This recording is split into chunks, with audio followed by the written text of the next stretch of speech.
What if I told you that in 2078, a person discovered they hadn't been truly awake for over 3 decades? Today we're going to explore together this disturbing reality, where the line between dreams and waking life has been deliberately erased. The gentle sound of rain will accompany us on this journey through a future that might not be as distant as we think. Before we dive into this unsettling story, if you're enjoying this type of content, give it a like and subscribe to the channel. And most importantly, comment below what affects you the most. What part of the story makes you most thoughtful? What theories do you have about this? Do you believe something like this could really happen? I love reading your comments and seeing different perspectives. Some of you always bring insights I hadn't even thought of. This helps us a lot to continue bringing these stories that make us question reality. Now dim the lights, maybe turn on a fan for that gentle humming background.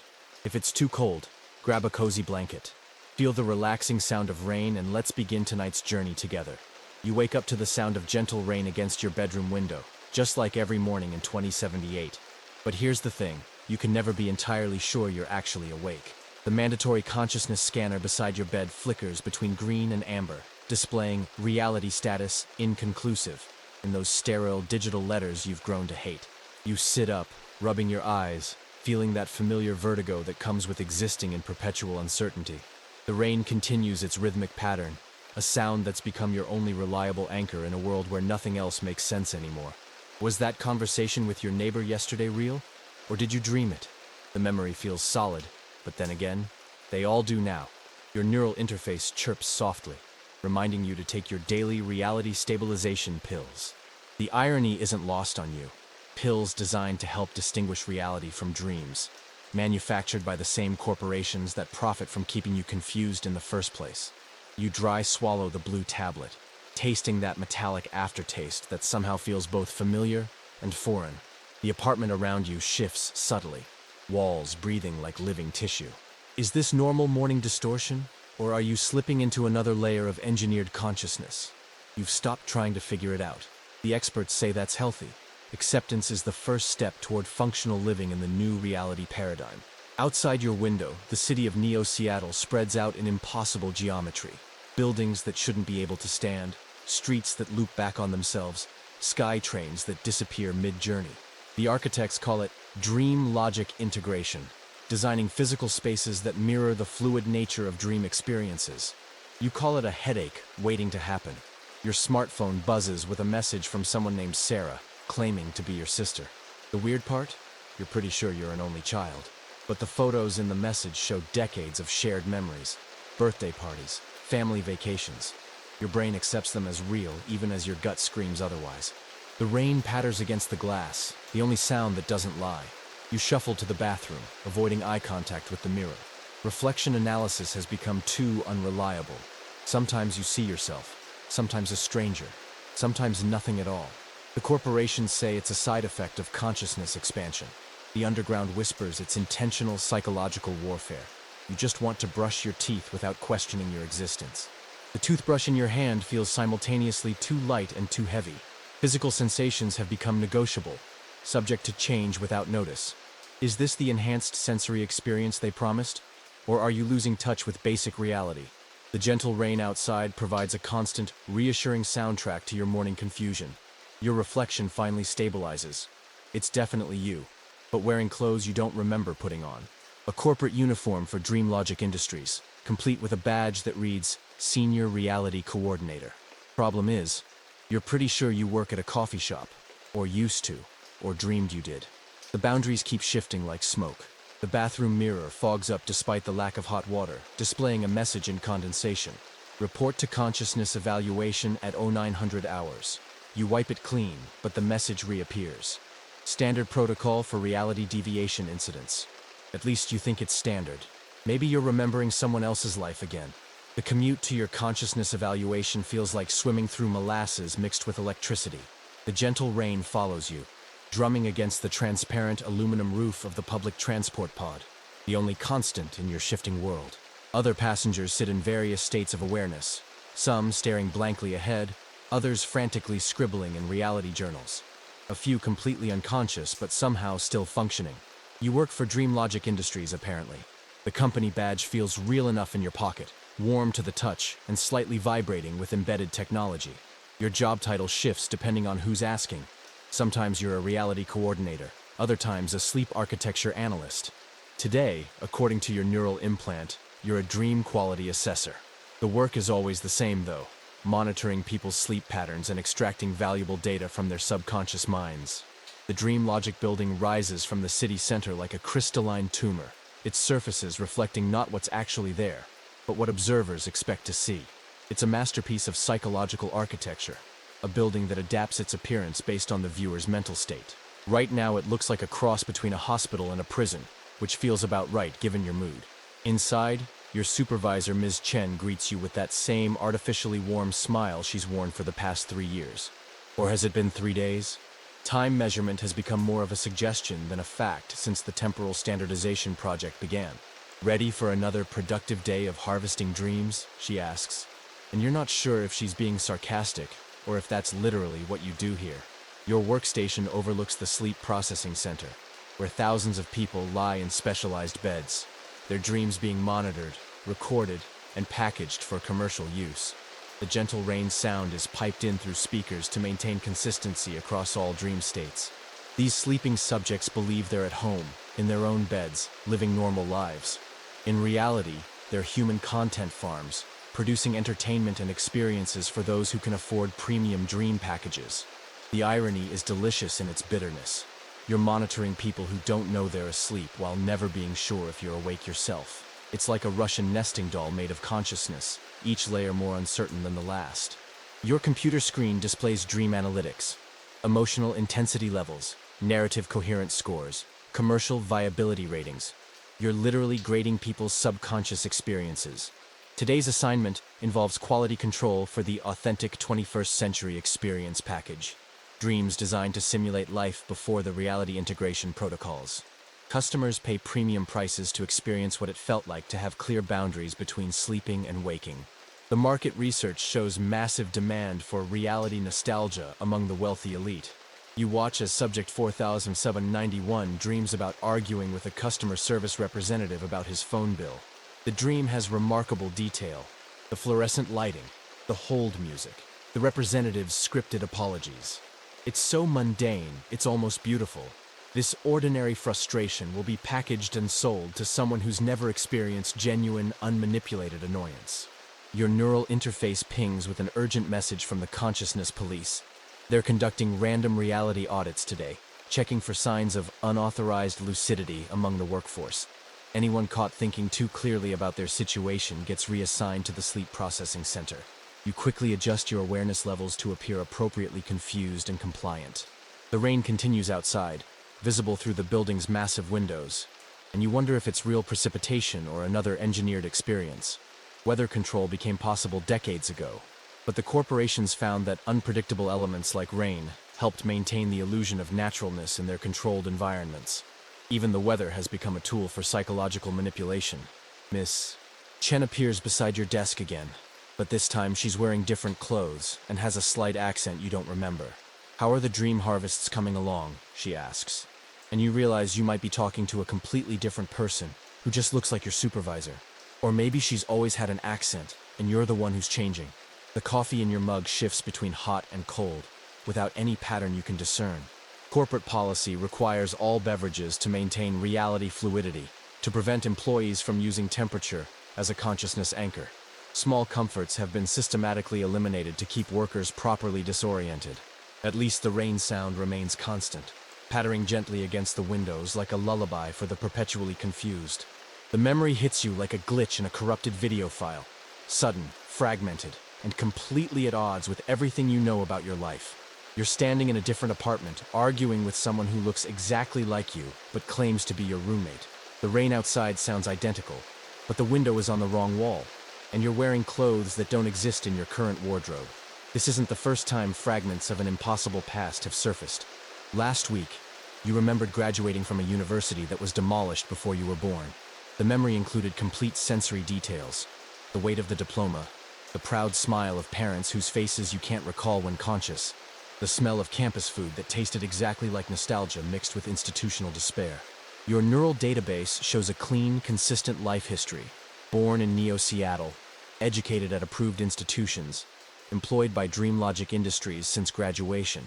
But these invasive memories tell a different story, one where you lived in places that don't exist, loved people who aren't in any official records, and experienced events that contradict your documented timeline. The gentle rain continues as you sit at your workstation, ostensibly monitoring dream quality, but actually trying to piece together the puzzle of your own existence. The sleep processing center below hums with activity, thousands of people generating content while believing they're living authentic lives. You wonder if your invasive memories are actually remnants of someone else's harvested dreams, accidentally downloaded into your consciousness during a routine update. Corporate literature calls them memory artifacts, harmless glitches in the consciousness maintenance system. The official recommendation is to report them immediately for professional deletion. Employees who accumulate too many artifacts get flagged for narrative inconsistency and face mandatory memory reconstruction. You've learned to keep your glitches to yourself. The most disturbing artifact surfaced yesterday, a clear recollection of choosing to enter the DreamLogic program voluntarily. In this memory, you signed extensive contracts, underwent weeks of preparation, and said goodbye to friends and family before being inducted into the controlled sleep system. The memory feels absolutely genuine, complete with the nervous excitement of embarking on something revolutionary. But according to your official records, participation in the sleep processing program has always been mandatory for citizens who fail consciousness stability tests. There was never a choice involved. Either your artifact memory is completely fabricated, or the entire legal framework around the program is a lie designed to make involuntary subjects believe they consented. Your computer screen flickers, displaying dream footage from Subject 2.847, a middle-aged woman dreaming about teaching elementary school children. The classroom is filled with details that predate the education reformation. Paper books, wooden desks, windows that actually open. These pre-integration memories are highly valuable. Collectors pay enormous sums for authentic nostalgia experiences. The rain patters against the building's smart glass, and you realize you're having another artifact moment. In this fragment, you're a child yourself, sitting in a similar classroom, learning about something called privacy rights and individual autonomy. The teacher explains that people used to own their own thoughts and dreams. The memory feels so real you can smell the chalk dust and hear other children laughing during recess. Ms. Chen materializes beside your desk, but this time she's younger, wearing clothes from a different era. Having integration difficulties? She asks, with genuine concern, rather than her usual corporate pleasantness. This version of her feels more authentic, more human. You wonder if you're seeing her real personality bleeding through the professional facade, or if this is just another layer of manipulation. The artifact memories are becoming more frequent and vivid.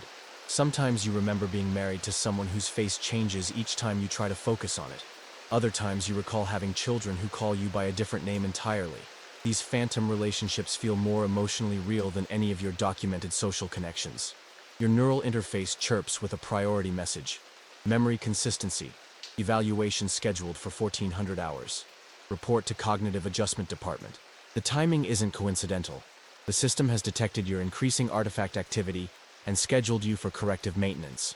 Soon, these confusing but possibly genuine memories will be deleted, leaving you with only the approved version of your life. The gentle rain continues its steady rhythm, the one constant in your fragmenting existence. You close your eyes and let the sound wash over you, wondering if this might be the last time you'll be confused enough to question your reality. After the adjustment, you'll probably be grateful for the clarity, blissfully unaware of what was taken from you. The memory consistency evaluation never happens. As you're walking toward the Cognitive Adjustment Department, the gentle rain outside suddenly intensifies, and a maintenance worker in coveralls grabs your arm. "Follow me if you want to remember," she whispers, pulling you into a service corridor that shouldn't exist according to the building's official layout. Her name is Maya, and she's part of an underground network called the Reality Checkers, people who've developed illegal methods to distinguish between authentic consciousness and corporate manufactured experiences. They meet in forgotten spaces throughout the city, places that exist in the gaps between official reality and engineered dreams. The rain follows you through hidden passages, its sound echoing off pipes and forgotten infrastructure. The pain test is the most reliable, Maya explains as she leads you deeper into the building's hidden architecture. Real physical sensation can't be perfectly simulated by current neural technology. Corporate dreams always have slightly dampened pain responses. She produces a small device that looks like a modified acupuncture needle. This will hurt, but if you feel it completely, you'll know you're genuinely awake. The needle pierces your fingertip, and the sharp, immediate pain is shocking in its clarity. For the first time in months, you feel absolutely certain about a physical sensation. The pain is real, unfiltered, authentic. Maya watches your face carefully. You felt that completely, didn't you? No delay, no softening around the edges? You nod, and she smiles grimly. Then you're awake right now. Congratulations on your temporary liberation. The reality checkers have mapped the city's genuine spaces, areas where corporate dream manipulation is weakest or non-existent. These include old subway tunnels, abandoned buildings from before the reality integration, and surprisingly, certain bathrooms in government facilities. Bureaucrats still need some real spaces to function, Maya explains. Can't run a surveillance state if the watchers don't know what's real either. You learn about the hierarchy of reality in 2078. At the top are the authenticated, corporate executives and government officials who maintain clear consciousness and make decisions about everyone else's experiences. Below them are the functionals, people like yourself who exist in controlled uncertainty, but retain enough awareness to perform necessary tasks. At the bottom are the processed, those in the sleep processing centers who live entirely within manufactured dreams. The underground has developed a crude but effective rating system for consciousness levels.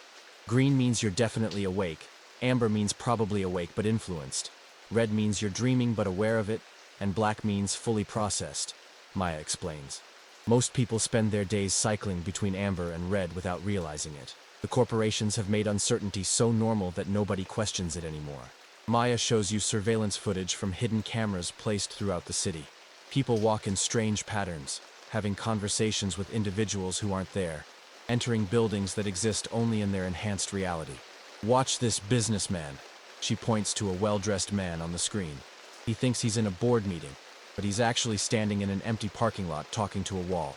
His neural implant is feeding him a complete boardroom experience. The gentle rain continues outside, and Maya explains that it's one of the few authentic elements left in the city's environment. Natural weather patterns are too complex and chaotic for perfect simulation.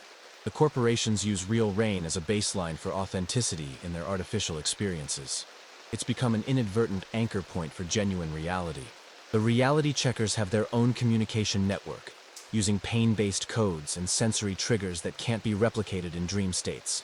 They tap messages on pipes, use specific temperature changes, and employ particular scents that corporate technology can't quite reproduce. Smell is the most honest sense, Maya explains. Dreams never get smell completely right. You learn about the escape routes, ways to potentially break free from the consciousness control system entirely. But they're dangerous and often unsuccessful. We had a member try to remove his neural implant last year, Maya says quietly. He made it 3 days before his brain couldn't process unfiltered reality anymore. The withdrawal from artificial consciousness enhancement is brutal. The rain intensifies outside, and Maya checks her watch, a mechanical device that provides reliable time measurement in a world where digital clocks can be manipulated. Your evaluation was rescheduled, probably because they detected the neural irregularities from our reality tests. You have maybe an hour before they start looking for you seriously. She hands you a small device that looks like a hearing aid. This will help you recognize when you're slipping into engineered dream states. It detects the specific brainwave patterns associated with corporate consciousness manipulation and vibrates as a warning. Use it carefully. If security scanners detect it, you'll be immediately reclassified as a terrorist. The corporate sleep architecture division occupies 17 floors of the Dream Logic building, but you've never noticed them before today. Maya's device in your ear buzzes constantly as you approach, indicating massive consciousness manipulation fields in operation. The gentle rain has become a thunderstorm, as if nature itself is trying to drown out the artificial reality being generated inside. Dr. Elizabeth Vance, the chief sleep architect, is exactly what you'd expect from someone who redesigned human consciousness for profit. She speaks about sleep cycles like an engineer discussing machine efficiency, referring to people as biological processors and dreams as content generation units. The rain pounds against her office windows as she explains the great breakthrough that made modern life possible. Before 2063, humans wasted approximately 8 hours daily in unproductive unconsciousness. She tells a group of new employees during your infiltration of their orientation session. We solved that inefficiency by making sleep states productive and wake states malleable. Why let people dream randomly when we can harvest and redistribute those experiences for maximum economic benefit? The Great Sleep Reform of 2063 wasn't presented as a corporate takeover. It was sold as a public health initiative. Rising stress levels, climate anxiety, and social unrest had created an epidemic of sleep disorders. The corporations offered a solution: neural interfaces that would guarantee restful sleep and eliminate nightmares forever. The side effects weren't mentioned until much later. Stage 1 was simple conditioning. Dr. Vance continues her presentation. We standardized sleep schedules across the population, introduced sleep assistance medications, and began basic dream monitoring for research purposes. People thought they were participating in a wellness program. The rain creates a steady backdrop to her clinical explanations, the only honest sound in a room full of lies. Stage 2 involved the gradual introduction of sleep enhancement technology, neural implants that could supposedly improve dream quality and reduce sleep-related anxiety. The implants also happened to make the boundary between sleeping and waking states increasingly permeable. We found that consciousness exists on a spectrum rather than a binary, Dr. Vance explains. Our technology simply allows people to access different points on that spectrum as needed. The audience of new employees nods along, their own neural implants preventing them from questioning the ethics of what they're learning. You notice several people taking notes that they'll never remember writing, absorbed in a presentation they'll forget as soon as it ends.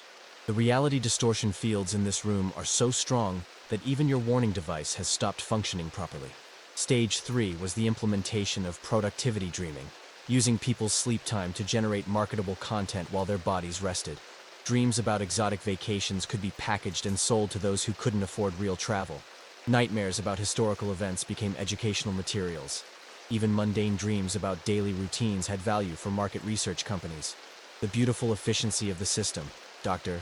Vance says with genuine admiration, is that subjects experience their content generation as normal dreaming. They wake up feeling rested and fulfilled, completely unaware that their subconscious experiences have been harvested, processed, and sold. It's a perfect closed loop of production and consumption. The final stage involved eliminating the distinction between authorized and unauthorized consciousness states. People who maintained too much awareness were classified as suffering from reality rigidity disorder and prescribed treatments that softened their grip on objective truth. Flexible consciousness is healthier consciousness, Dr. Vance explains. Why cling to harsh reality when enhanced experience is available? You learn about the different categories of sleep processing. Entertainment dreams generate content for virtual reality experiences and interactive media. Educational dreams capture skill acquisition and knowledge transfer for training programs. Emotional dreams harvest authentic feelings for use in advertising and propaganda. Memory dreams preserve historical experiences for cultural archives. The storm outside intensifies, and Dr. Vance mentions it casually. Natural weather provides excellent authenticity baselines for our artificial environments. We use real sensory input like rain, wind, and temperature changes to anchor our constructed experiences in genuine physical sensation. It prevents the uncanny valley effect that can break immersion. The presentation reveals the scope of the operation. Over 60% of the population now spends more time in controlled consciousness states than in authentic awareness.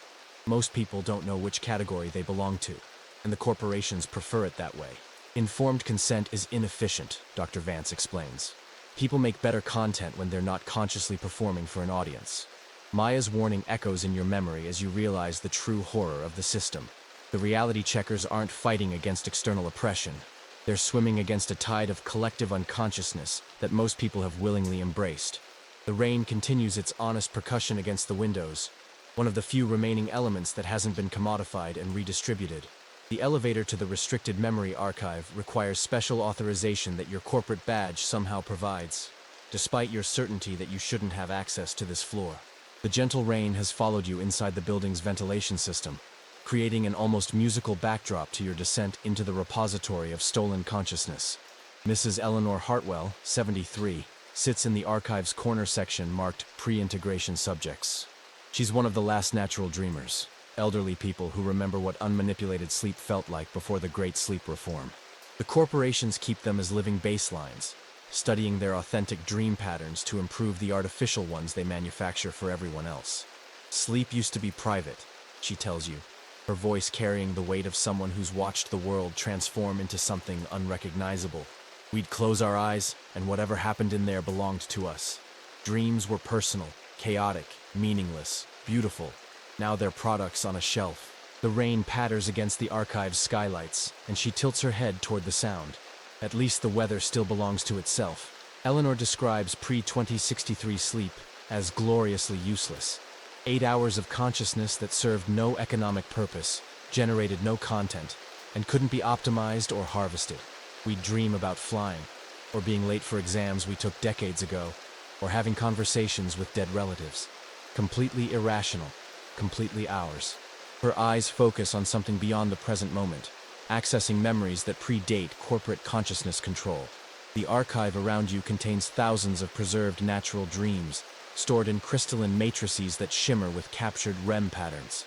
These authentic dream experiences are studied by corporate researchers trying to understand what they've destroyed, like archaeologists examining artifacts from a civilization they helped eliminate. The gentle rain provides a constant soundtrack to this museum of lost consciousness. The worst part, Eleanor continues, was how they convinced people it was an improvement. They showed us the nightmares we wouldn't have to suffer, the anxiety dreams that would disappear, the random nonsense that would be replaced with meaningful, curated experiences. Who wouldn't want better sleep? She laughs bitterly. We traded our inner chaos for outer control. You learn about the transition period, when people gradually lost the ability to generate authentic dreams. It wasn't sudden, Eleanor explains. First, the nightmares stopped. Everyone celebrated that. Then the anxiety dreams disappeared. People slept better than they had in years. But slowly, all dreams became sanitized, predictable, profitable. The natural dreamers describe a different relationship with sleep, one where consciousness truly turned off and the mind could process experiences without external interference. We'd solve problems in our dreams, work through emotions, consolidate memories in ways that made sense to us individually. Sleep was when our brains did their own maintenance, not when corporations did theirs. Eleanor shows you her dream journal from 2062, the last year of natural sleep. The entries are chaotic, personal, often nonsensical. Dreamed I was teaching my childhood dog to use a computer keyboard. We were in my grandmother's kitchen, but it was also somehow a spaceship. Woke up feeling oddly satisfied. These authentic dream experiences now sell for thousands of dollars to collectors seeking genuine randomness. The enhanced dreams they give people now are too logical, she explains. Real dreams don't follow narrative structure. They jump around, combine impossible elements, defy causality. Corporate dreams are like movies, structured, purposeful, designed to evoke specific responses. They feel good, but they're not honest. The rain intensifies outside, and Eleanor mentions that weather is one of the few elements that can sometimes penetrate corporate dream states authentically. If it's really raining hard enough, people in the sleep processing centers might actually hear it and incorporate it into their artificial dreams. Those moments of genuine sensory input can sometimes wake up dormant awareness. You ask about escape, whether it's possible to return to natural dreaming after years of neural manipulation. Eleanor's expression darkens. We've seen people try. The withdrawal from artificial consciousness enhancement is devastating. Your brain forgets how to dream on its own, how to process unfiltered reality, how to exist without external guidance. Most people last a few days before begging to be reconnected. The archive contains not just dreams, but memories of what dreaming used to mean culturally. Eleanor shows you documents about dream interpretation, an ancient practice where people tried to find meaning in their chaotic sleep experiences. We used to think dreams were messages from our subconscious minds. Now we know they're messages from marketing departments. She points to a section of the archive labeled Emotional Authenticity Samples, preserved recordings of how people used to feel before mood regulation became standard. Genuine sadness, unprocessed anger, chaotic joy, all the messy emotions that made us human. Now people experience curated emotional states designed to maximize productivity and minimize social disruption. The gentle rain continues its honest rhythm, and Eleanor closes her eyes to listen. Sometimes, I wonder if the rain remembers what it was like before humans tried to control everything. At least it still falls where it wants to, when it wants to, without asking permission or generating profit for anyone. The underground dream market operates in the abandoned subway tunnels beneath Neo-Seattle, where the gentle rain seeps through cracked concrete and creates puddles that reflect flickering LED screens. Here, dealers sell pure reality experiences to desperate customers who've forgotten what authentic consciousness feels like. The irony is thick enough to cut with a knife. People buying black market dreams to escape from their corporate manufactured dreams. Marcus, the chemist, Rodriguez runs the most sophisticated operation in the tunnels. He's figured out how to extract and concentrate authentic dream experiences from the last natural dreamers, distilling them into injectable serums that provide temporary access to unmanipulated consciousness. "Welcome to the only honest store in the city," he grins, rain dripping from the tunnel ceiling behind him. The customers are a mix of corporate executives seeking authentic experiences they can no longer generate naturally, artists desperate for genuine inspiration, and rebels like yourself trying to maintain some connection to reality. Prices reflect the rarity of the product.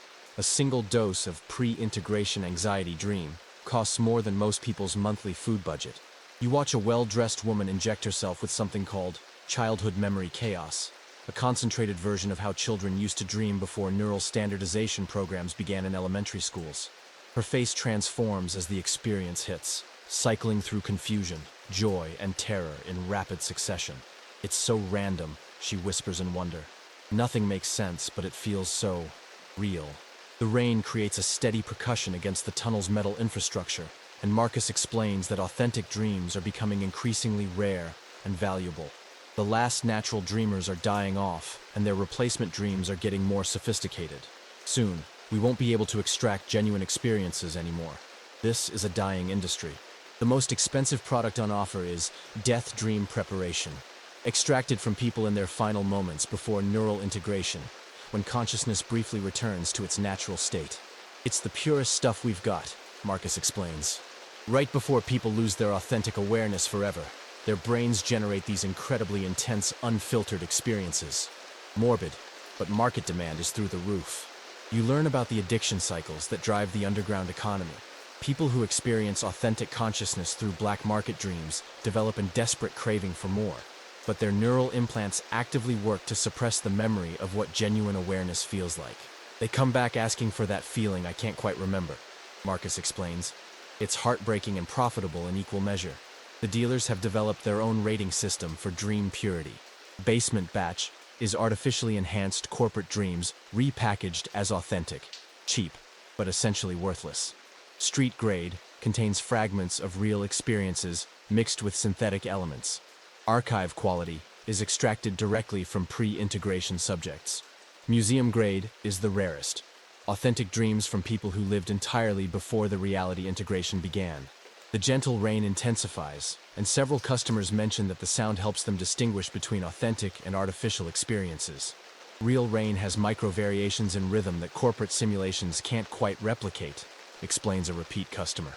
"When I'm high on authentic dreams, I can hear the difference." Marcus shows you his extraction equipment, modified medical devices that can isolate and concentrate specific types of consciousness experiences. "We steal these from dream logic facilities," he admits.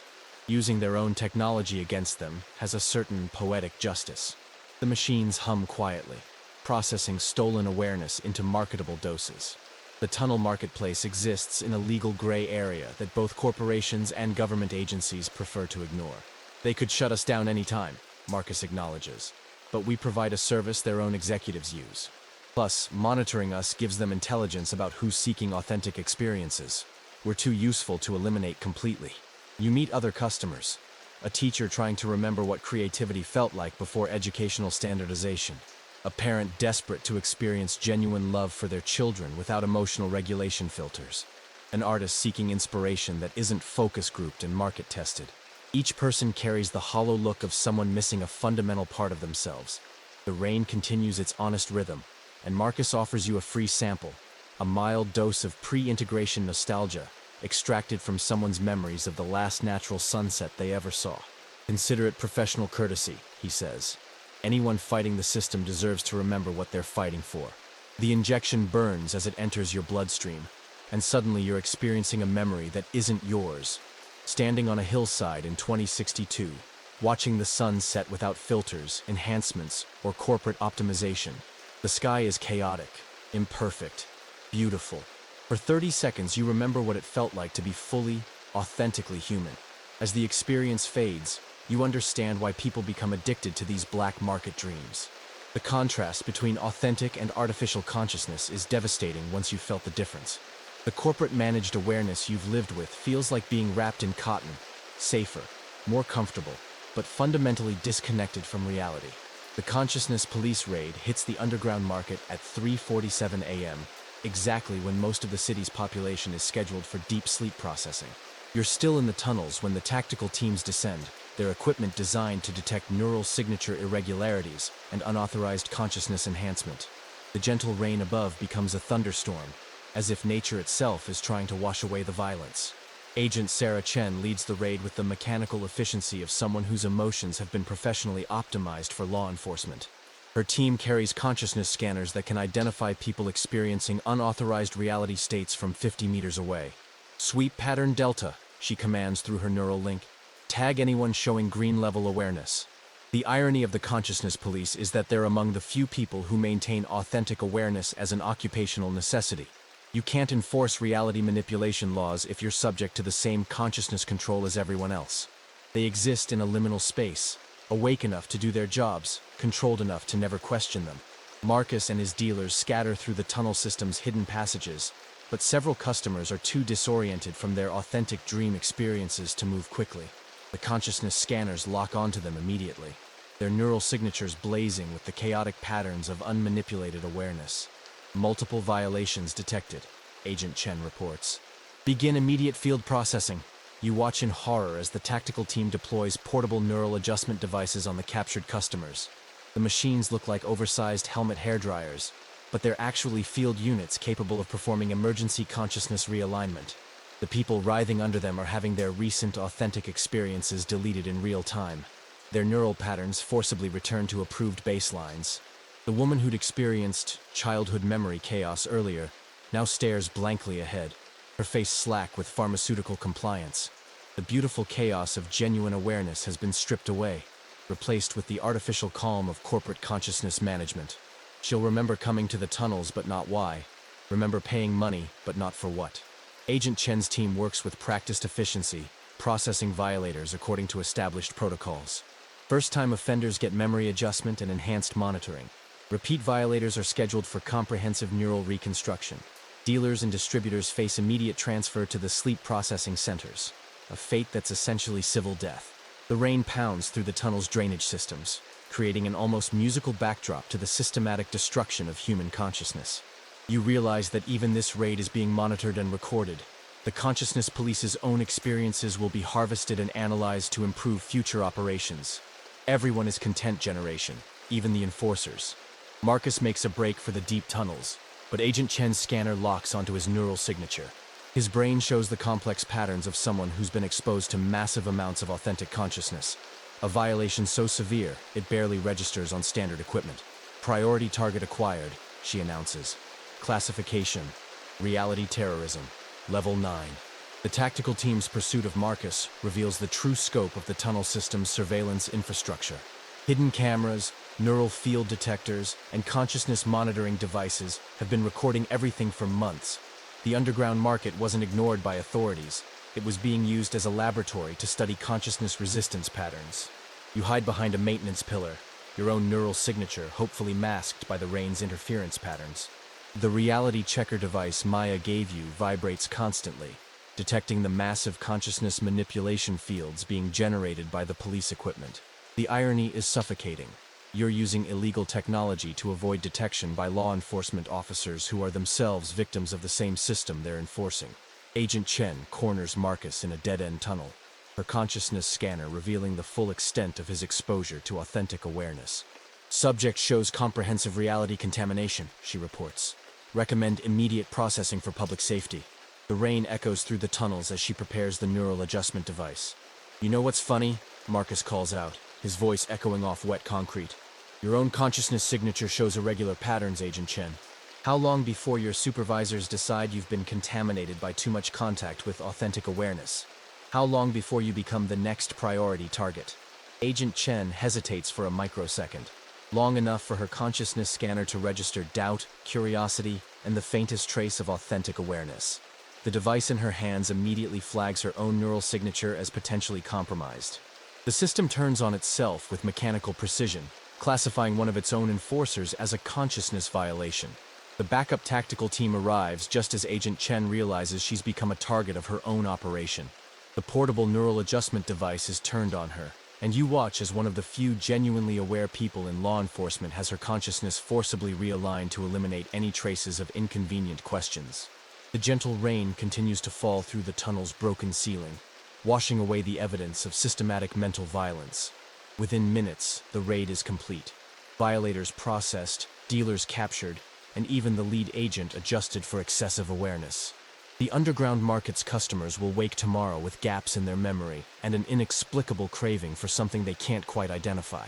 Your neural interface starts glitching during the morning commute, 3 days after the tunnel raid that you somehow escaped. The gentle rain patters against the transit pod's windows as your consciousness begins cycling rapidly between multiple reality layers without warning. One moment you're surrounded by other commuters, the next you're alone in an empty vehicle traveling through a city that doesn't exist. The first glitch makes you simultaneously aware of 3 different versions of your life. In one layer, you're still a dream logic employee heading to work. In another, you're a patient being transported to a medical facility. In the third, you're a test subject in an experimental consciousness study that began decades ago. All 3 realities feel equally authentic and completely contradictory. Your corporate badge flickers between different identities.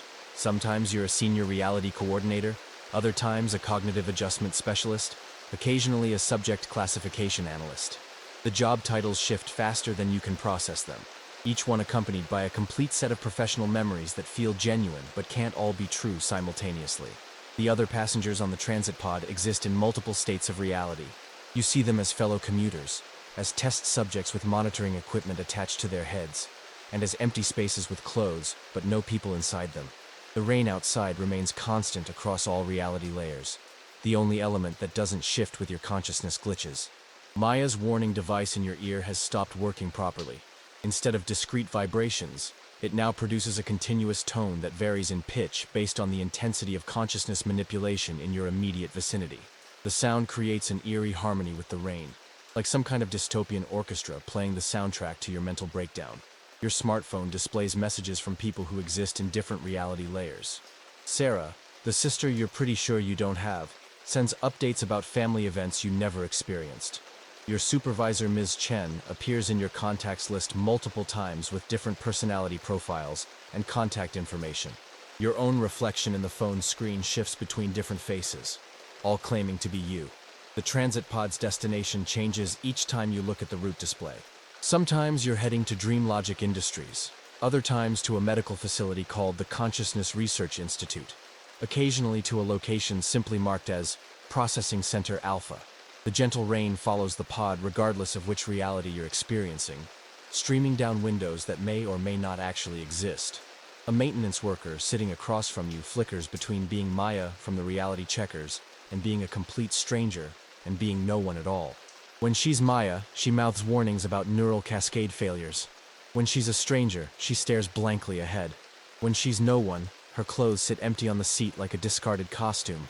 Your neural interface attempts to stabilize the reality fluctuations, but only makes them worse. Error messages flash directly into your visual cortex. Consciousness, layer conflict, memory integration failure, reality anchor point, lost. The system that's supposed to maintain your mental stability is actively destroying it instead. The pod reaches your destination, but you're no longer certain which destination is real. You exit into what might be the Dream Logic building lobby, or could be a hospital reception area, or possibly just an empty room with projections of an interior space. The rain sound follows you inside through ventilation systems that exist across all reality layers. Other people in the lobby flicker between different states of existence just like the passengers on the transit pod. Some appear as colleagues heading to work, others as patients waiting for treatment, still others as test subjects being prepared for experiments. You begin to suspect that everyone is experiencing similar reality fluctuations, but lacks the awareness to notice them. Your consciousness scanner shows readings that shouldn't be possible. You're simultaneously awake, dreaming, and in deep sleep processing.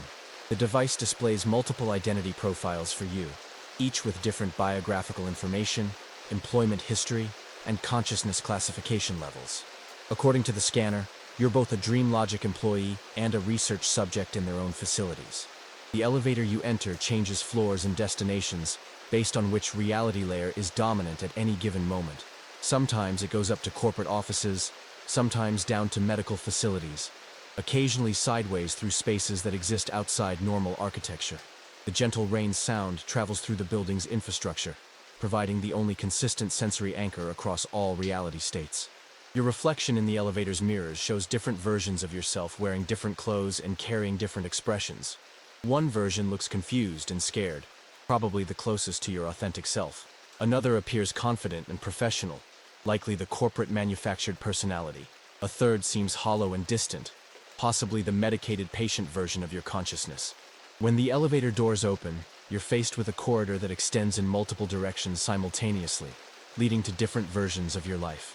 The rain continues its honest percussion against windows that may or may not be real, calling you toward the only truth left in a world where everything else has become negotiable.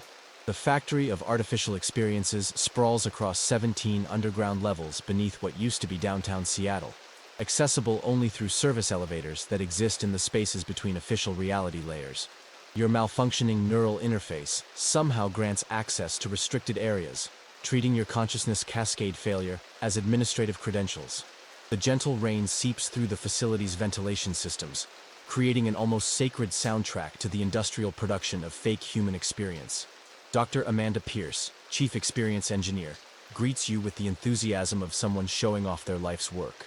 "Welcome to the heart of human consciousness production," she announces, gesturing toward vast assembly lines where memories are manufactured with the precision of automobile parts. Workers in clean suits operate machinery that looks like a cross between 3D printers and brain surgery equipment, crafting artificial experiences that will be downloaded directly into people's neural interfaces. The memory assembly line operates 24/7, producing standardized experiences for mass distribution.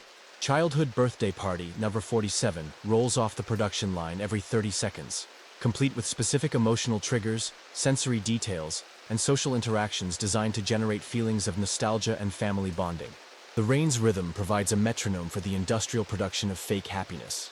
You watch technicians fine-tune a batch of first love experiences, artificial memories of romantic relationships that never happened, designed to provide emotional satisfaction without the complications of actual human connection. Each memory is tested for optimal neurochemical response, adjusted for maximum addictive potential, and packaged for distribution to subscribers of the premium emotional content service. The facility's quality control department employs former natural dreamers whose consciousness has been partially preserved specifically for authentication purposes. These tragic figures retain just enough authentic awareness to distinguish between genuine and artificial experiences, but not enough to resist being used as living validation tools. Subject 447 rates this fear response as 78% authentic, announces a technician monitoring one of these consciousness slaves. Dr. Pierce explains the sophisticated categorization system for artificial experiences. Entertainment-grade memories are obviously fictional and marketed as such. Fantasy adventures, historical recreations, celebrity encounters. Enhancement-grade experiences are designed to supplement real memories with improved versions. Replacement-grade memories are indistinguishable from authentic experiences and gradually overwrite genuine recollections. The rain intensifies outside, and Dr. Pierce mentions that natural weather patterns are used as authenticity baselines for all artificial experiences. We record real sensory data, the sound of rain, the smell of autumn leaves, the feeling of sand between toes, and incorporate these elements into our manufactured memories. It's the organic details that make artificial experiences believable. You discover the Corporate Memory Archive, a vast database containing the consciousness patterns of every person who's undergone neural integration since 2063. We preserve complete mental profiles, Dr. Pierce explains. Personality matrices, emotional responses, decision-making patterns, creative processes. When someone dies, we can reconstruct their consciousness with 94% accuracy. The implications are staggering. Death itself has become optional for those who can afford consciousness backup services. The Custom Experience Division creates bespoke memories for wealthy clients. Want to remember being a famous musician? They'll craft a complete alternative history including concert performances, recording sessions, and fan interactions. Need to forget a traumatic event? They'll design replacement memories that seamlessly integrate with your existing consciousness. The rain patters against the facility's skylights as technicians literally rewrite human identity on demand. The most disturbing discovery is the Consciousness Recycling Center, where the mental patterns of deceased individuals are harvested and repurposed for new artificial experiences. Death generates incredibly authentic emotional content, Dr. Pierce explains matter-of-factly. Final moments, deathbed revelations, transition experiences, these provide raw material for our most popular products. You learn about the testing protocols used to ensure artificial experiences integrate properly with existing consciousness. Test subjects, many of them former reality checkers who were captured and repurposed, undergo continuous memory implantation and monitoring. Their responses help refine the artificial experience creation process, making each new batch more convincing than the last. The emotional calibration laboratory fine-tunes the neurochemical responses triggered by artificial memories. Technicians adjust dopamine release patterns, serotonin fluctuations, and adrenaline spikes to maximize the addictive potential of their products. We've learned to engineer experiences that are more satisfying than reality, Dr. Pierce boasts. Why settle for the messy randomness of authentic life when we can provide optimized alternatives? The facility operates its own small-scale sleep processing center for immediate testing of new products. Unconscious subjects have artificial experiences implanted directly into their dream cycles, allowing researchers to monitor integration success in real time. The gentle rain sound is piped into their dream states to provide authenticity, anchoring, the only genuine element in their completely manufactured consciousness. Dr. Pierce shows you the long-term planning division, where scenarios for future artificial experiences are developed decades in advance.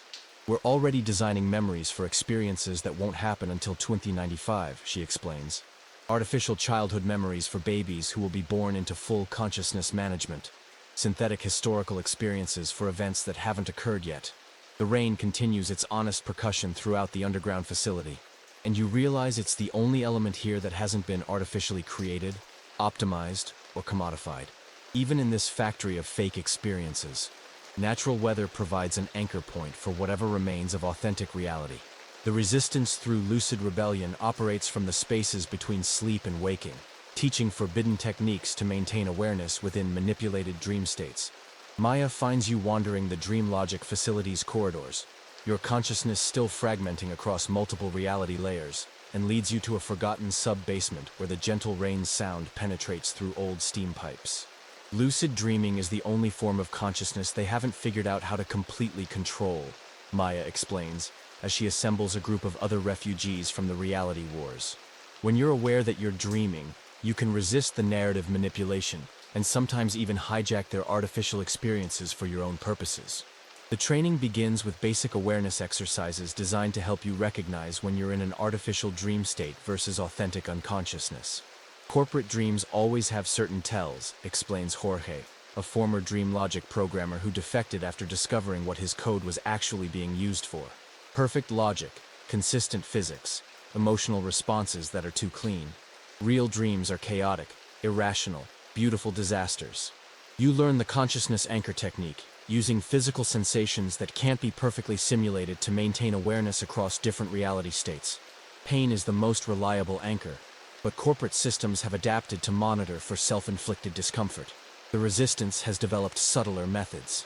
Tongue position, breathing patterns, the weight of clothes against skin, the sound of honest rain against windows. The group practices reality testing protocols, simple checks that can be performed in any consciousness state to determine authenticity level. Reading the same text twice, artificial dreams rarely maintain textual consistency. Examining your hands for anomalies, synthetic experiences struggle with fine details. Counting objects that should remain stable, corporate dreams often have fluctuating quantities. Maya demonstrates advanced lucid techniques that can actually disrupt artificial dream narratives from within. If you can achieve lucidity inside a corporate dream, you can sometimes break the experience for other people sharing the same manufactured scenario, she explains. One aware person can cause cascading system failures that wake up entire sleep processing centers. The rain intensifies outside, and the group uses its rhythm to practice synchronized consciousness techniques. Natural sounds can sometimes penetrate artificial dreams, Jorge explains. If we can all focus on the same authentic sensory input while lucid, we can create shared awareness spaces that exist outside corporate control. You learn about the Underground Dream Network, a communication system that operates through shared lucid experiences. Resistance members can meet in collectively generated dream spaces, share information, and coordinate activities, while their physical bodies remain in different locations. The corporate consciousness monitoring systems can't detect these meetings because they occur in genuine dream states rather than artificial ones. The most dangerous technique is dream hacking, using lucid awareness to deliberately sabotage artificial experiences from within. You can introduce chaos into corporate dreams, plant seeds of doubt in other dreamers, even sometimes extract people from sleep processing centers by waking them up inside their artificial experiences, Maya explains. But if you get caught, the psychological consequences are severe. The group practices consciousness camouflage, techniques for appearing properly manipulated while maintaining internal awareness. The key is to act confused and compliant on the surface while staying lucid underneath, Jorge demonstrates. You need to fool the monitoring systems without losing yourself in the performance. You discover that some members of the resistance have been practicing these techniques for years, maintaining hidden awareness while working within the corporate consciousness control system. We're like sleeper agents, but instead of pretending to be loyal, we're pretending to be unconscious, explains Sarah, a technician who's been sabotaging artificial experiences from inside the production facilities. The rain provides a perfect training environment for consciousness techniques because its sound exists across all reality layers with minimal distortion.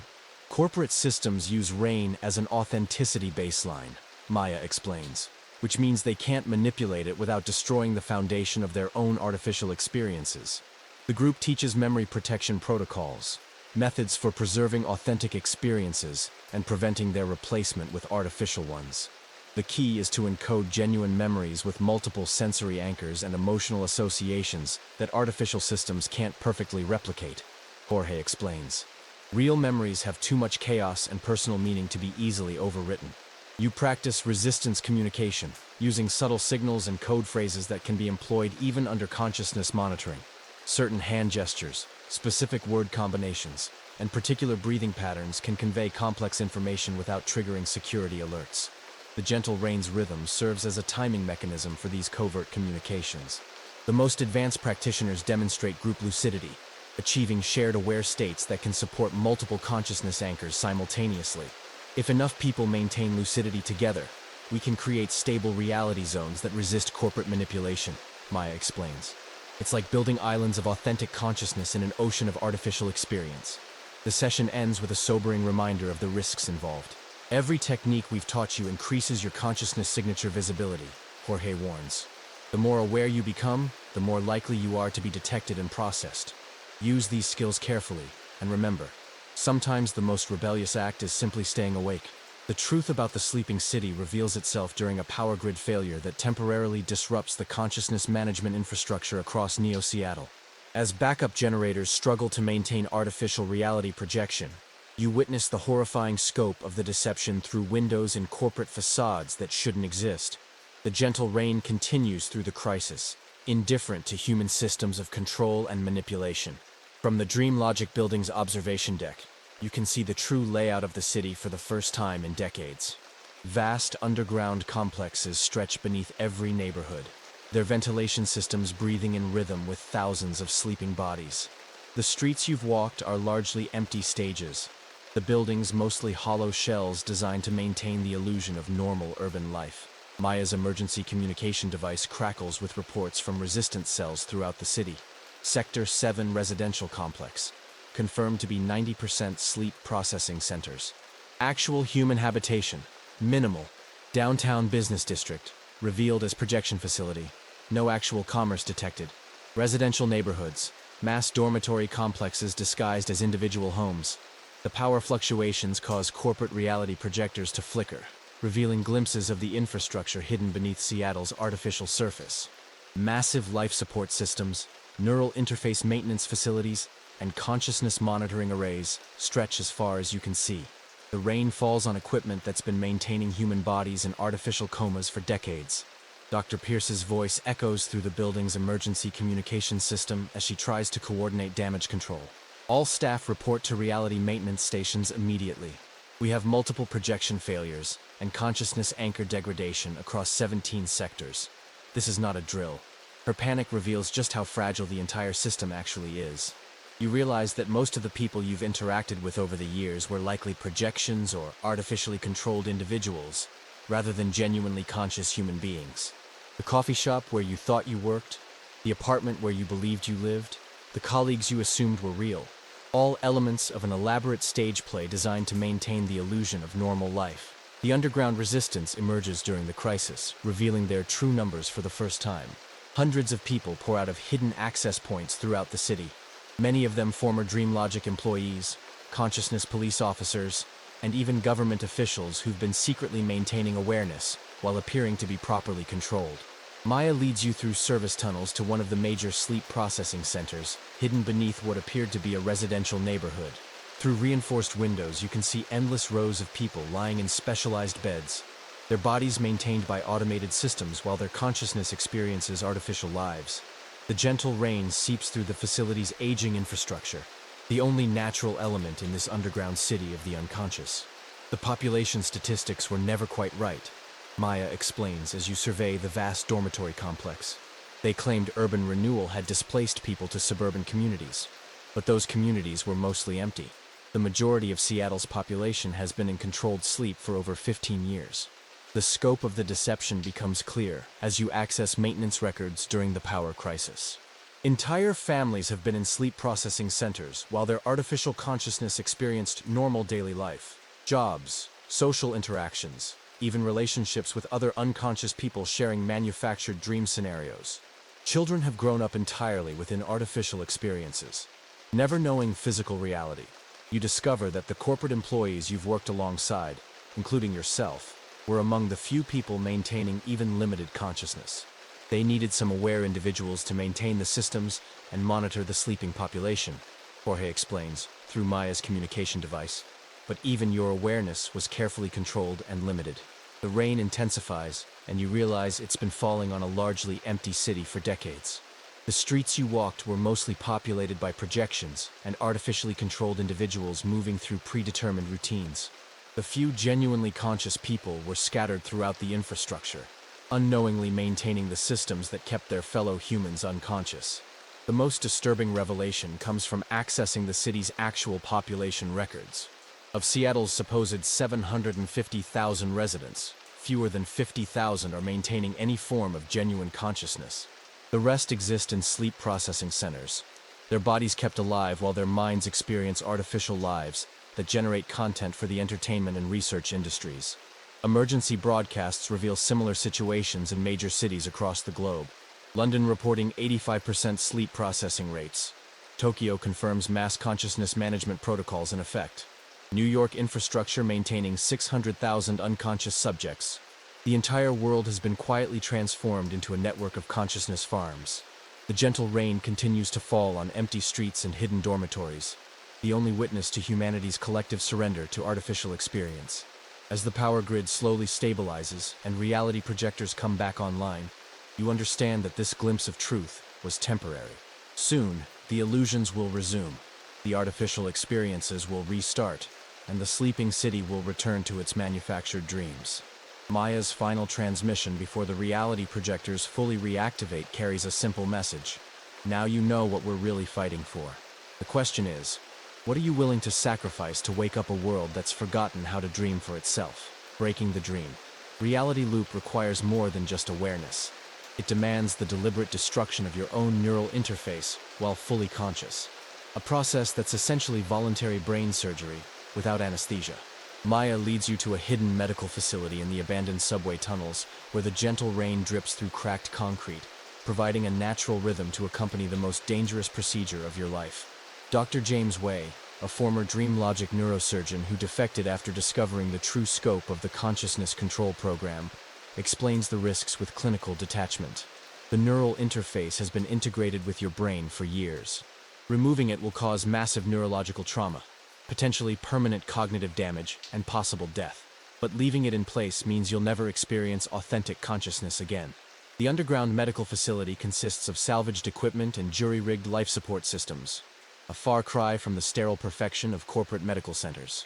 The rain's sound echoes through the tunnel system, and Dr. Wei mentions that natural auditory input will be crucial during the disconnection process.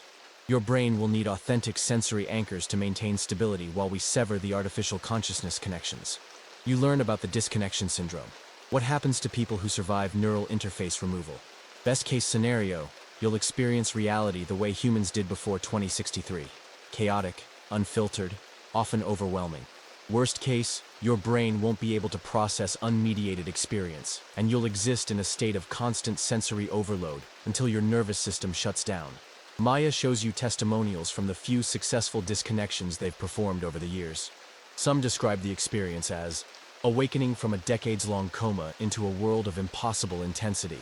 Others report being unable to distinguish between authentic sensations and phantom neural interface signals for months after the procedure.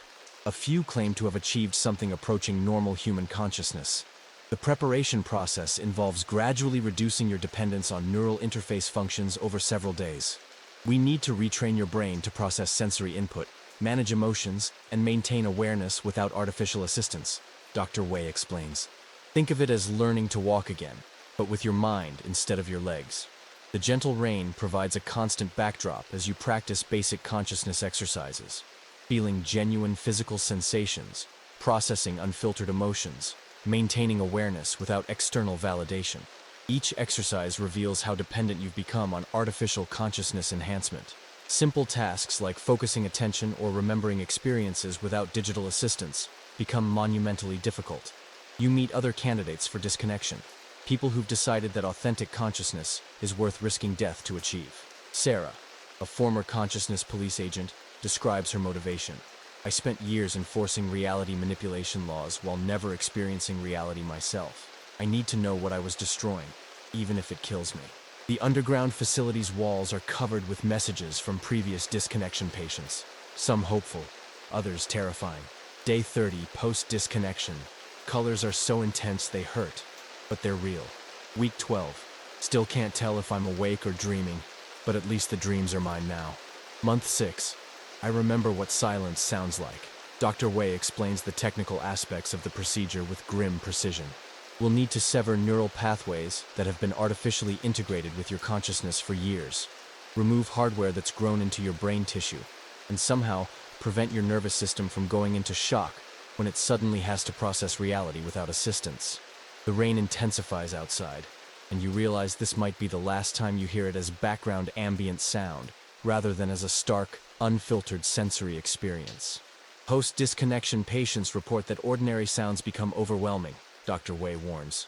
The rain you've been hearing as gentle background noise will sound like a thunderstorm to your unprotected consciousness. Maya shares intelligence about corporate countermeasures designed to prevent disconnections. They've programmed the neural interfaces with self-preservation protocols. As soon as the system detects disconnection attempts, it floods your brain with artificial calm and compliance chemicals. Most people lose the will to continue halfway through the procedure. The facility maintains a small archive of pre-2063 medical texts describing normal human consciousness and neurological function. These documents serve as guides for helping disconnected individuals understand what authentic awareness should feel like. It's like trying to explain color to someone who's been blind their entire life, Dr. Wei admits. You learn about the consciousness withdrawal protocol, a systematic reduction in neural interface dependency designed to minimize the shock of sudden disconnection. We gradually disable different functions over several weeks, Dr. Wei explains. First emotional regulation, then memory enhancement, then sensory filtering, and finally awareness validation. Each step reveals more of what authentic consciousness actually involves. The gentle rain continues its honest percussion through the tunnel system, and you begin to understand that this sound will become your anchor point during the disconnection process. Natural auditory input is one of the few things that remains consistent across all consciousness states, Dr. Wei explains. We'll use the rain's rhythm to help your brain maintain stability during the transition. As you prepare for the procedure, Maya asks the question that defines the entire resistance movement. Are you willing to risk everything to find out who you really are underneath all the artificial consciousness enhancement? Because once we start this process, there's no going back to comfortable illusion. The final awakening protocol begins at 3:33 a.m., when the city's consciousness monitoring systems undergo their daily maintenance cycle, providing a narrow window of reduced surveillance. Dr. Wei's hands are steady as he prepares the neural interface disconnection equipment, while the gentle rain outside provides a natural metronome for the most dangerous procedure of your life. The first phase involves gradually disabling the emotional regulation systems that have been managing your feelings for years. As the artificial calm drains away, you're flooded with authentic anxiety, excitement, terror, and hope in rapid succession. This is what emotions actually feel like without corporate filtering, Dr. Wei explains, as you struggle to process the intensity. Raw, chaotic, overwhelming, but genuinely yours. Your consciousness expands and contracts unpredictably as neural pathways that have been dormant for decades suddenly reactivate. Colors become more vivid but also harsh. Sounds gain texture but also become cacophonous. Physical sensations intensify to almost unbearable levels. The rain outside transforms from gentle background noise into a symphony of individual droplets striking different surfaces. Maya monitors your vital signs while the disconnection progresses, watching for signs of neurological cascade failure. Your brain is remembering how to process reality without assistance, she explains, as readings fluctuate wildly across monitoring equipment. It's like watching someone learn to breathe again after years on life support. The memory enhancement systems shut down next, and suddenly you can distinguish between authentic recollections and artificially implanted experiences. Entire sections of your supposed life history dissolve like sugar in water, revealing the manufactured nature of most of your remembered experiences. But underneath the corporate-created memories, older, more chaotic recollections begin to surface. The most terrifying moment comes when the reality validation systems disconnect, leaving you without external confirmation of what's real and what isn't. Every sensation becomes questionable. Every perception requires individual verification. The rain sound becomes your only reliable anchor point in a world where nothing else can be trusted completely. Dr. Wei encounters unexpected resistance from your neural interface's self-preservation protocols. The system is fighting back, he announces, as warning alarms sound throughout the facility. It's flooding your brain with compliance chemicals and trying to convince you that this procedure is dangerous. The irony is profound. An artificial system designed to control your consciousness is now trying to save its own existence.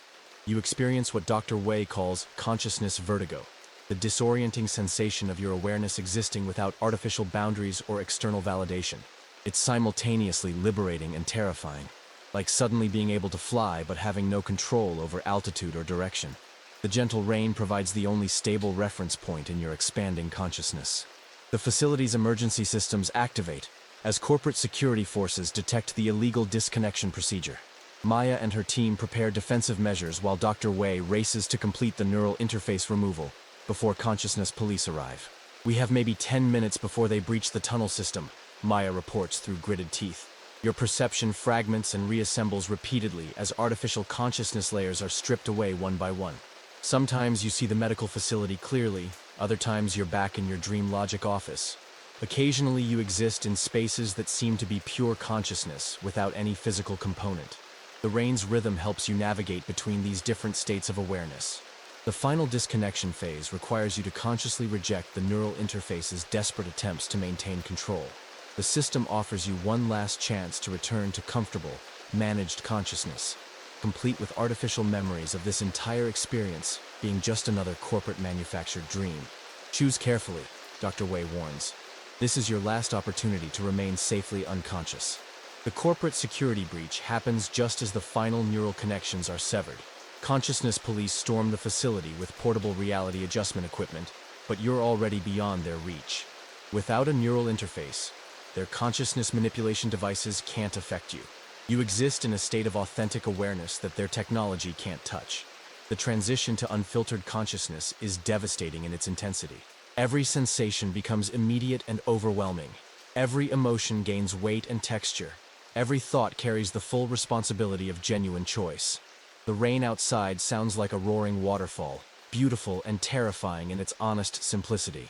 Maya helps you escape through service tunnels as the facility is overrun, your newly authentic consciousness struggling to process the chaos of pursuit and flight without artificial emotional regulation. "Welcome to reality," she gasps as you both run through the underground maze. "It's messier than what you're used to, but at least it's real." Dr. Wei's final transmission follows you through the tunnel system. Patient has achieved successful disconnection. Neural interface removed completely. Consciousness stability uncertain but authentic. Good luck living without artificial assistance. The gentle rain echoes through the tunnels, washing away the last traces of your managed existence. Living in the in-between means accepting that the line between dreams and reality may never be completely clear again, but at least now the uncertainty belongs to you, rather than to corporate programmers. 3 months after your disconnection, you've learned to navigate existence without artificial consciousness enhancement, though every day brings new challenges that managed awareness never prepared you for. Your apartment in the abandoned subway tunnels has become a study in authentic living. No smart surfaces, no neural interfaces, no reality validation systems. Just physical objects that maintain consistent properties, natural light that changes throughout the day, and the honest sound of rain that falls when it chooses to rather than when atmospheric manipulation systems schedule it. The other disconnected individuals form a small community of authentic consciousness refugees, each struggling with the overwhelming intensity of unfiltered reality in their own way. Sarah, the former consciousness police agent, has developed hypersensitivity to artificial environments. Stepping into any corporate-controlled space triggers panic attacks from sensory overload. Jorge experiences phantom neural interface signals that make him question whether his disconnection was actually successful. Maya visits regularly to check on your adaptation progress, bringing news from the surface world where the vast majority of humanity continues to exist in various states of managed consciousness. The resistance is growing, she reports, but slowly. Most people aren't ready to give up the comfort of artificial awareness for the chaos of authentic consciousness. You've learned to sleep without technological assistance, experiencing the chaotic beauty of natural dreams for the first time in decades. These unmanaged sleep experiences are random, emotional, illogical, and utterly personal. Everything that corporate dreams were designed to eliminate. Sometimes you dream about flying through impossible landscapes. Other times about conversations with people who died before you were born. None of it makes logical sense, but all of it belongs entirely to you. The rain has become your most reliable companion, its sound unchanged by your transformation, but somehow more vivid and meaningful now that you experience it without artificial filtering. Each droplet carries individual character. The rhythm varies in subtle ways that reveal the difference between genuine and simulated weather patterns. Physical sensations remain overwhelming months after disconnection. The texture of clothing against your skin, the taste of unprocessed food, the weight of your own body. Everything carries an intensity that decades of artificial consciousness management never prepared you for. This is what it meant to be human before they optimized us, Dr. Wei explains during one of his checkups. Messy, inefficient, authentically alive. You've attempted to reconnect with people from your previous managed existence, but the gulf between authentic and artificial consciousness proves nearly unbridgeable. Conversations with people still under corporate consciousness control feel like talking to sophisticated chatbots. Their responses are logical, appropriate, and completely hollow. They can't understand your references to chaotic emotions or unfiltered experiences. The underground community has developed its own culture around authentic consciousness, celebrating the messiness of genuine emotions, sharing techniques for processing unfiltered reality, and supporting each other through the ongoing challenges of living without artificial assistance. We're like the last speakers of a dead language, Jorge observes, trying to preserve something the world has forgotten how to value. Your work now involves helping other people prepare for potential disconnection, sharing your experience of transitioning from managed to authentic consciousness. Most visitors to the underground facility ultimately choose to return to their controlled existence rather than risk the chaos of genuine awareness. I respect their choice, you tell Maya. Comfortable illusion is still a valid way to exist, even if it's not authentic. The corporate world above continues its systematic harvest of human consciousness, largely unaffected by the small resistance movement operating in society's margins. New artificial experience products launch regularly. Consciousness management technology becomes more sophisticated, and the boundary between authentic and manufactured awareness grows increasingly irrelevant for most people. But in quiet moments, listening to honest rain fall on genuine surfaces while experiencing emotions that belong entirely to yourself, you understand what the resistance is actually preserving. Not just individual consciousness, but the possibility that humans might someday choose authenticity over comfort, chaos over control, difficult truth over pleasant fiction. The gentle rain continues its ancient rhythm against your tunnel windows, indifferent to human struggles with consciousness and control, simply being itself without enhancement or optimization. In this sound, you find something that corporate technology never managed to replicate perfectly: the beautiful, chaotic honesty of existence that needs no improvement because it's already complete in its imperfection. You close your eyes, and let the rain's natural lullaby wash over your unfiltered consciousness, grateful for the messy complexity of authentic awareness, even as you acknowledge its difficulties. Tomorrow will bring new challenges of living without artificial assistance. But tonight you can simply exist in the space between sleeping and waking, knowing that whatever dreams come will be genuinely your own. Some members of the community wonder whether the disconnection was worth the constant uncertainty and sensory overload. Others question whether authentic consciousness is actually superior to managed awareness. You've stopped trying to answer these questions definitively. What matters isn't whether your choice was objectively correct, but that it was genuinely yours to make. The rain intensifies outside your tunnel home, and you smile at the chaotic beauty of its unmanaged rhythm. In a world where almost everything has been optimized, controlled, and commodified, this simple precipitation represents something precious, natural process that exists for its own sake, rather than for human convenience or corporate profit. And Ai, what did you think? Leave your thoughts in the comments about which part affected you most, but whisper softly. Some might already be falling asleep. Now that our story has reached its end, imagine yourself stepping away from it all. The gentle sound of rain on the window, thoughts dissolving, and of course the welcoming pillow waiting for you. The day's tension fades away, your eyes begin to grow heavy, and the world of dreams opens gently before you. Good night. Relax, and sleep well.